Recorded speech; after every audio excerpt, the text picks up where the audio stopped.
Hi everybody, this is Stephanie with Stephanie Gretchen Coaching and Retreats, and let's continue the conversation about what to do when you feel stuck, when you're doing that circular thinking where you're going over and over in your mind about a certain topic, or you find yourself doing the same thing over and over again, and you've tried everything in your toolbox and you're just not sure what to do next.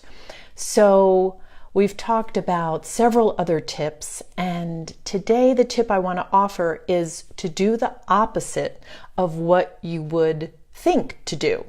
So I've got an example here.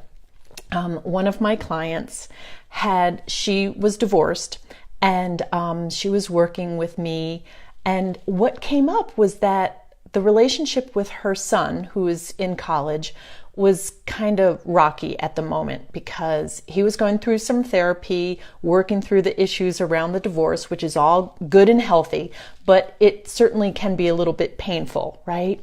And so she's like, I just feel him pulling away. I feel like he doesn't want to, spend time with me. He doesn't want to talk to me. He's just trying to create space.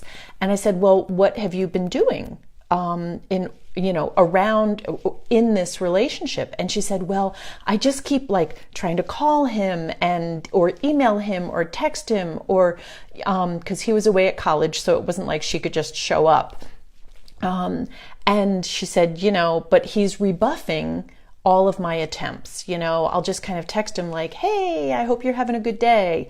And he just won't respond. And this was really kind of breaking her heart. And so she had talked with him about it. She had tried different ways of communicating with him. She had, so she had tried several different things.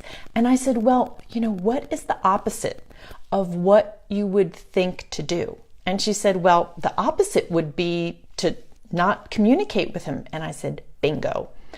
So I said, give it a try. See what happens. If you're not trying to guilt him into something, or you're, if he contacts you, you're like, hey, stranger, none of that kind of energy.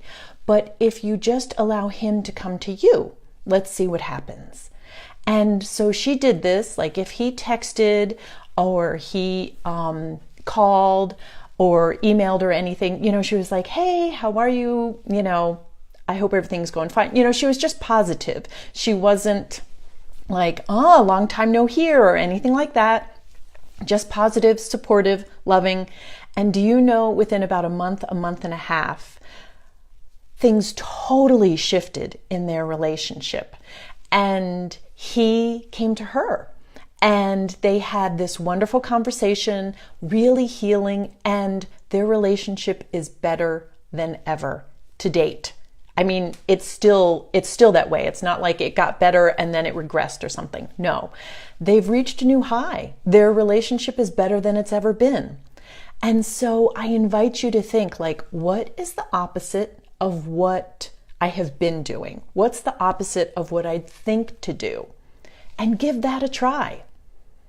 Sometimes, in this instance, just kind of taking your hands off the wheel, taking your hands off the controls, and allowing that different kind of energy, that different kind of way to move forward, that was the key.